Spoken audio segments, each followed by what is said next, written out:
So we're back. We're going to be talking about dynamics now. We have identified a few convenient models for physical systems. Many more complicated systems can be mapped to these simple models. And as you'll see, whether you like it or not, that's what very many people do. All right, we use simplified subsets of levels, even though we know in reality the system has many, many levels. Okay, so let's see how we can tackle the problem in quantum mechanics when the Hamiltonian does not depend on time. When the Hamiltonian does depend on time. We've already found out that it's very simple when it does not. We have a time evolution operator that essentially includes in it all of the information about how the system will evolve, provided that we know the Hamiltonian and that we have its eigenstates. Now, what if we don't? All right, well, that'll be a different story. We'll get to that a little bit later. Sometimes it's hard to figure out what the eigenstates are, or the system is evolving in time, in which case, what does it mean to have eigenstates if a system is evolving in time? Because you have a field that varies. Okay, so the way we start is we simply rewrite the Schrodinger equation. Now remember, they're going to write the Schrodinger equation for the time evolution operator, or another way of saying it, we're going to write the equation of motion for the time evolution operator, which is what we did to get this in the first place. So it's this differential equation, and we're going to leave in all the t's now, which we had previously removed. Okay, so what you can do when you have an equation like this is you can formally integrate the equation. Now you integrate the equation on both sides, and what you would see if you could do this is you would have gotten when the Hamiltonian is time independent, then you integrate both sides and you get this equation, which we did. All right, now what we're going to do is leave it in as being time independent. We're going to see it's going to get quite a bit more complicated. All right, so here's how you do this. It's actually really, really cool. All right, and again, I don't know the history so much of this. Eventually, we're going to end up with a series, which is called the Dyson series. Now, Freeman-Dyson I know all about, so I'm pretty sure that Freeman-Dyson was responsible for this formulation of the time dependence of the time evolution operator. But I'm sure it just uses math that was already known. So the question is, where did that come from? I don't really know. All right, so the way we do this, okay, is we put the dt on this side, all right, and then we integrate. So what that looks like is the following. We're going to integrate from t0 to t u t0. That's sort of the easy part. Minus I over h bar. Now we don't get to take the h out because it's not a constant anymore. And remember, of course, these are all operators.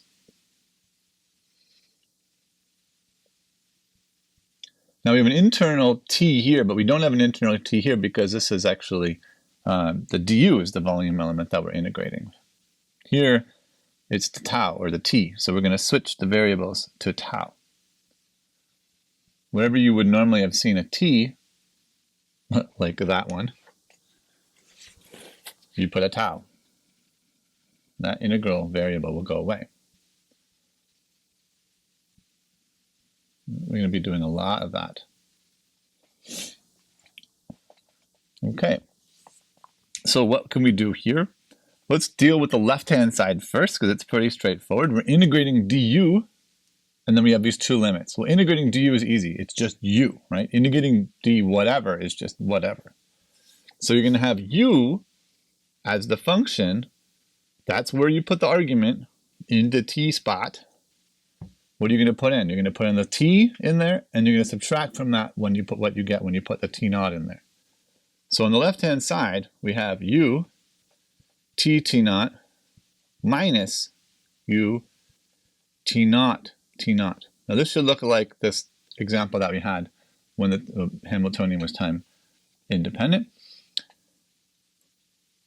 As the same we discussed then, if you evolve from one time to the same time, nothing should happen. I mean, it's not really much evolution, is it? So this would be the identity, or we can just call this 1. All right, that's on the left-hand side. And then we have to deal with the right-hand side. All right, so we're going to move it over, obviously, eventually. Okay, so what's going to happen is we have the right-hand side. All right, now let's see what ends up actually happening here. We have u as t naught is equal to 1 plus this integral. And I'm going to put the minus I over h bar part outside. I'll leave the sign in. You'll see why later. It helps us keep track of what we're doing.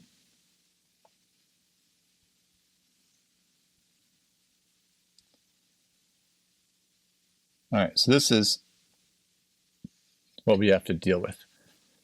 This is not a very satisfying solution, is it? We just basically converted a differential equation into an integral equation. We haven't changed anything for ourselves here at all. But now we're going to do this most remarkable trick. And this is what I meant when I don't know enough of the math history to know how this worked, how people thought about doing this. But what you do is you notice that you have an expression for u on the right-hand side, which includes u in it. All right?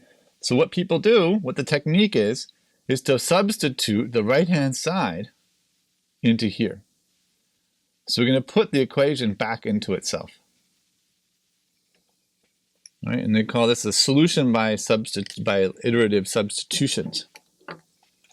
Okay, so the only thing that you need to keep track of when you do it this way versus what you would do if it was just math is that these are quantum mechanical operators and they don't necessarily commute. Right? We've thought about quite a bit about commutation, and when operators commute with the Hamiltonian, it means that they share a basis and there's some other consequences that you get from that.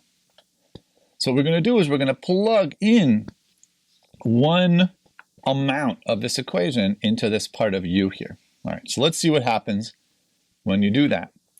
Now I'm going to try to do it in a clever way where I use the different colors that I have at my disposal, which I don't often do when I'm in a regular blackboard. All right, so we have minus, I'm going to call it plus minus I over h bar. We still have t naught up to t, that doesn't change. We still have d tau and h tau. What we're going to do now is plug in to u the left-hand side with the whole equation. So we're going to plug this over here. So that's going to be 1 plus minus I over h bar, the integral. Now we have to keep track of what we're plugging in. Here, the t and we have tau and t naught. All right, so we rename inside according to what these variables are. Right, so that means this is going from t naught to tau. All right, and then we need a new variable for integration. So we'll call that tau primed. And that will be playing the role of the tau of this one.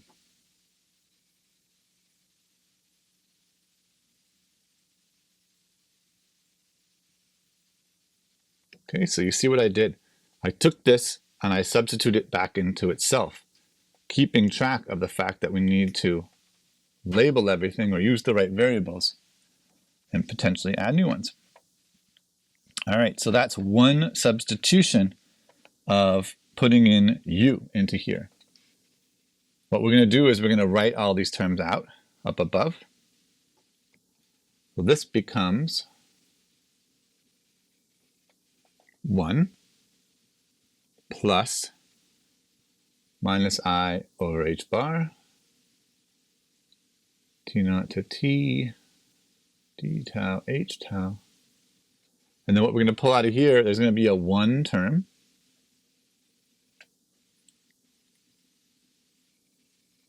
Right? So what do we need to do? We're going to keep the terms as is. So we have a 1 term. Then we stop here. Then we have another.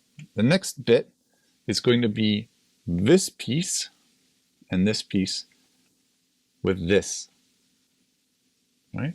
So we get minus I over h bar squared because of these two terms. Two integrals. The first is t naught to t over d tau. The second is from the other one, and maybe I should use the other color, is from T naught up to tau, d tau primed. These equations get very long, so I'm not going to be able to fit them all on one line. And then what do we have? We have h of tau times h of tau primed times u tau primed T naught. That's all inside the integral.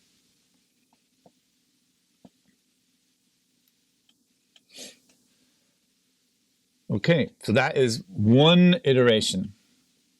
What you would do is you would then potentially do it again. So you would take this whole thing, this whole expression, and plug that into here.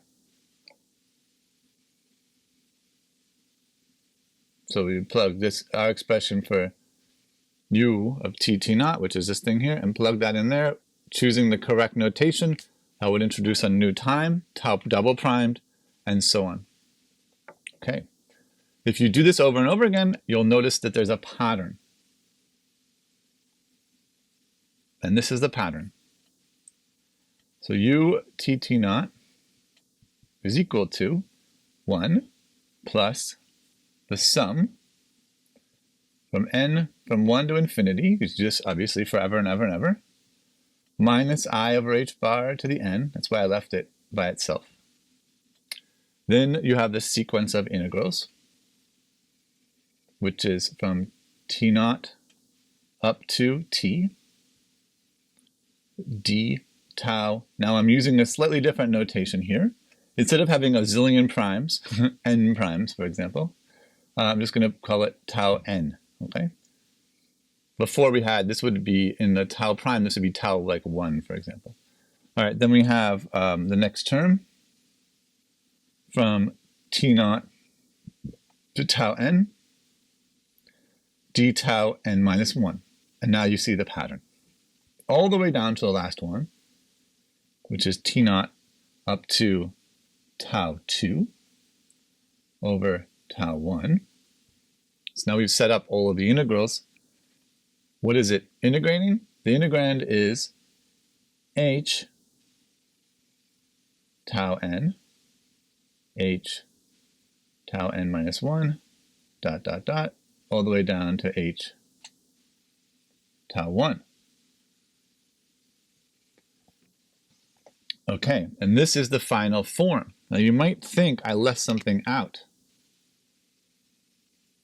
right? What's missing at the end is there's no last u.